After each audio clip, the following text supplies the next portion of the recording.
Hi everybody, this is Dennis from the Dennis and Andy Show. I'm going to do a full review of Space Pirate Captain Harlock. This is the first issue from Ablaze. This is based on the work of Leiji Matsumoto, and it's done by Jerome Alquie. We're going to open this up and take a look at the artwork. I already had done a quick flip on this, and I thought the artwork looked absolutely fantastic. Very much harkens me to the old days of like Robotech for me, Star Blazers, Battleship Yamato. So this story takes place in the year 2977. They lament about the military plays.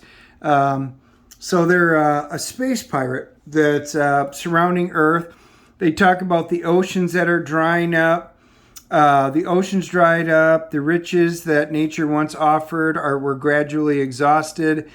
The humans still inhabit southern Earth and have grown torrid.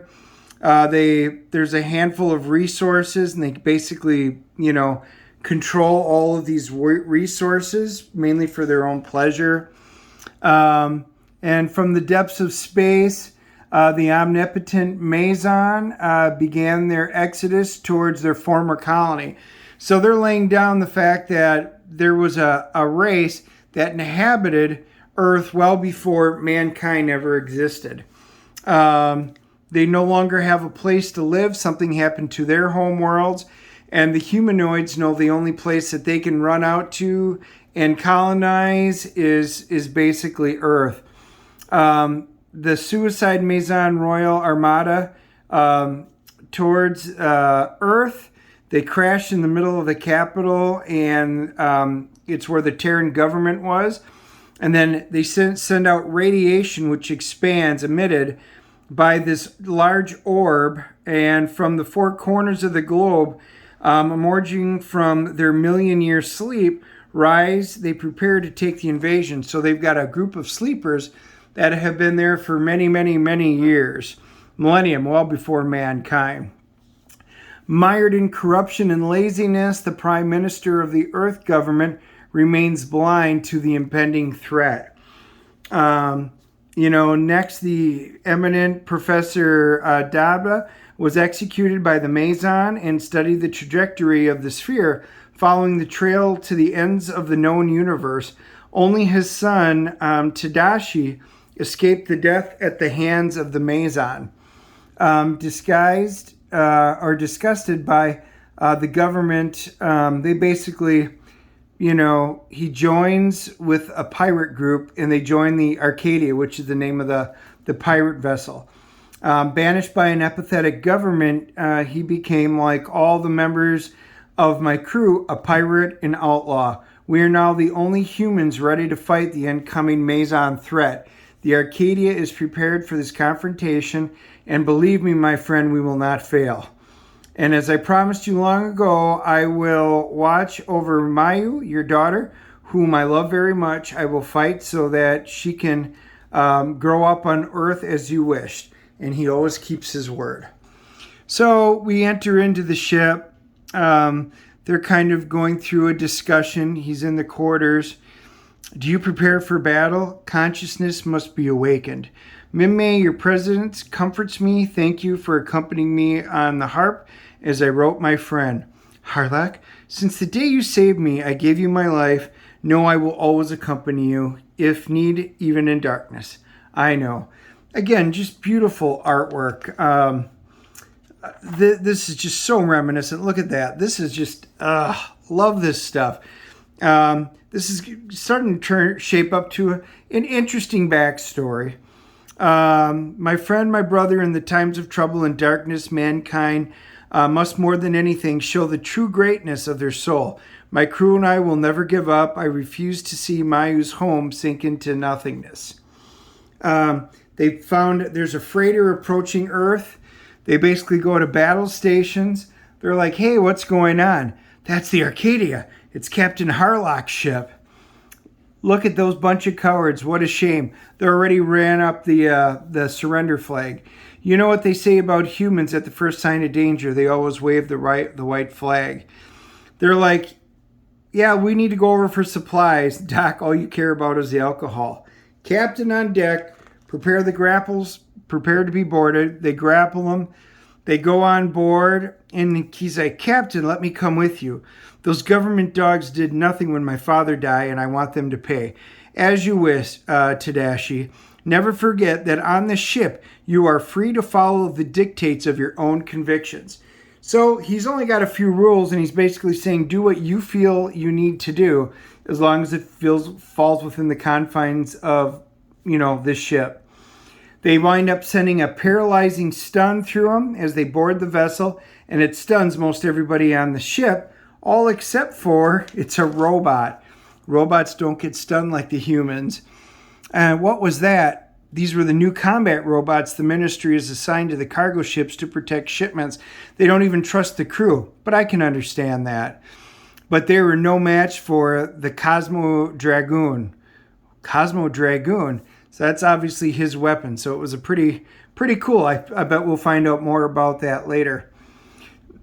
Back on Earth, we can see, and they're actually heading down to Earth. And they were like, Earth, they're going to go see Mayu.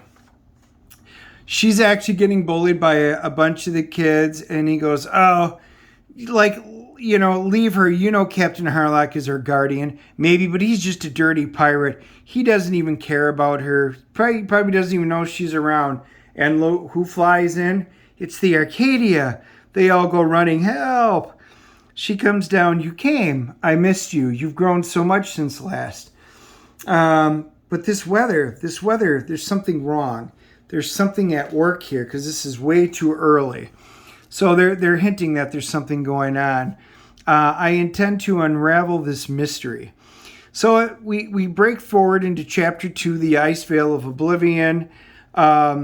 They go up to the weather machines up in, it looks like it's in the polar ends. They brought in a doctor to help them translate stuff. They find an ice cave up by this weather station. And there's all of these, we're assuming they're Maison, that are frozen in ice. Whatever they are, these creatures have been trapped in the ice for millions of years, since long before man was born on Earth. We tried to get them out of the ice, but their bodies burst into flames at the slightest contact with air. Well, they are Maison. You need to find it. Well, this is a special Maison. She's bigger than all the rest, and this is where the storms are emanating from. So that's actually a really cool picture. So anyway, his job is to decipher the writings on the tablets that they found, and tremors start happening. The place is being shaken, and everybody else runs out, and then he hears alone at last. Well, there's a girl standing behind him. It's you, but why? Read to me the last part of the message, Professor, the part about the secret of the destructive power. You're crazy. I don't stop her from awakening the Earth. If we don't, we're doomed. I'll let you stop the process if you tell me the secret first. Fine. It's too late. They're going to get away. He's like, no, don't do that. She shoots him. Whoop. Winds up freeing the giant frozen Maison woman. Ice bursts out everywhere. You can see the doctor's frozen. And she's like, haha, are you frozen, Maison? You don't know it yet, but you're going to help me by covering this world with ice. Help me, and I'll help you find the one that you lost. To be continued. Now, on the back end, they got some really cool, sketches of what they were doing, some of the bonus material of their pre-sketches of the different characters and the different rooms. This is actually really cool stuff. Anyway, this is a fun story if you're a fan of, like I am, of this type of work. Like I said, this is based so closely on things that are near and dear to my heart. I just need it to be a solid story, which it was. The artwork, I love this. For me personally, I'm giving this first one a 9.4 on the CGC grading, just because this is right up my genre. This was fun. Love the art. It was a good enough and interesting story that I really want to see more of it. I hope this continues in like the Robotech stuff. Love it. Love it. So I'm crossing my fingers. This continues to build and becomes an increasingly good story. Everybody, I hope you enjoyed it. Hit the like and subscribe button. Let me know your comments below. Do you like this type of stuff? Do you not? We can agree or disagree on stuff, but I love to hear your feedback on these type of comics. So leave your messages below, and we will talk to you all soon. Bye.